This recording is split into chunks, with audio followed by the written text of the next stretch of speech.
This week's installment of Weekly Weird News comes to you from the small town of Whitesville, New Jersey during the first week of September 1959. On September 1st, a local paper reported that the Salomon family had been experiencing unusual noises in the farmhouse in which they had lived for 7 years. Bumping and thumping noises traveled through the walls, moving from room to room. At first, the family believed that animals or some form of wildlife had gotten in and were seeking a way out, but their inspections turned up no evidence of any furred or feathered tenants. The noises had been going on for 6 weeks, and the Salomons were getting frustrated. These noises would start around 8 a.m., recurring at odd intervals throughout the day until about 11 p.m. 2 weeks later, they shifted and began making their unwanted presence known at all hours. Contractors were called in and confirmed there were no structural defects in the home that would cause such noises. There were no electrical problems, nor was there air in the water lines. Biologists laid traps and put out poison bait to no avail.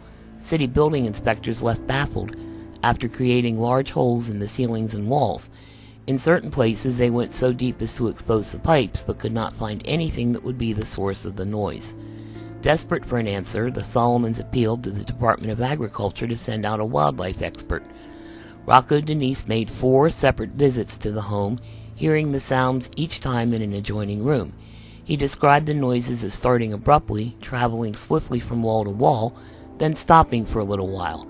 He also denied the possibility that the sounds could have originated with any wildlife. On Wednesday, September 2nd, a team of 5 experts entered the house and conducted a 2-hour investigation. The team included USDA representatives Denise, Stephen Worm, and John O'Connor, Shelley Dubnick, an Ocean County Assistant Extension Agent, and John Covey from the New Jersey Department of Agriculture.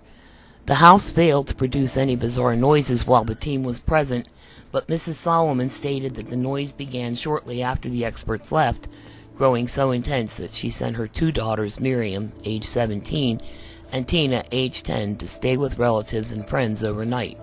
After the girls left, the noises continued until after 11 p.m., but started again Thursday morning. She also vehemently denied growing allegations that her 10-year-old daughter Tina was the one making the noise, stating Tina was often not at home when the noise occurred.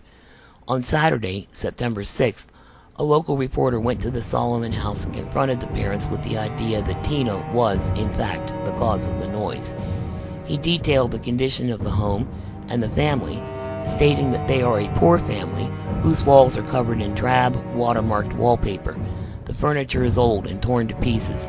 The father of the family complained of being broke at age 55, having wasted many years in his small chicken farm and egg business. The mother has been confined to using crutches for the past 3 years.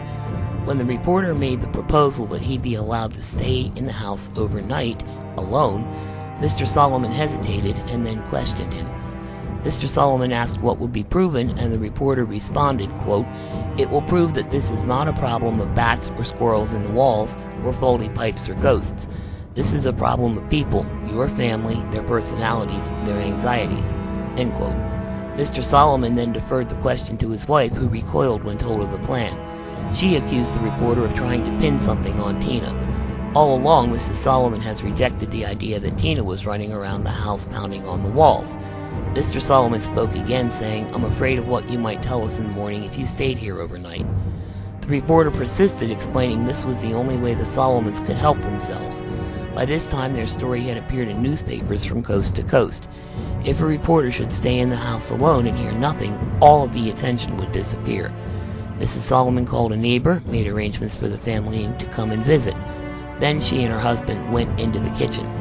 Mr. Salomon came out and told the reporter that the family would only leave if nothing was put in the paper. The reporter informed him, "I'm a newspaper man. If I hear noises after you people leave, I'll report it.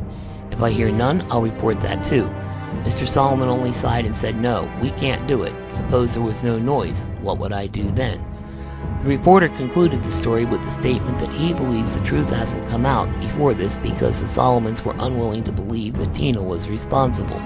Quote the reporter, "In my opinion, Tina is the mysterious thumper of the Salomon house." That would seem to be the end of the story. It was summarized and included in an end-of-year article, Top 10 Ocean County News Stories, on December 27, 1959.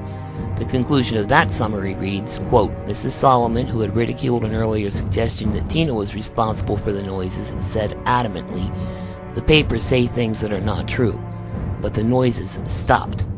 So what do you think? Was Tina thumping? Leave your comments and suggestions below. And remember to subscribe for more weekly weird news.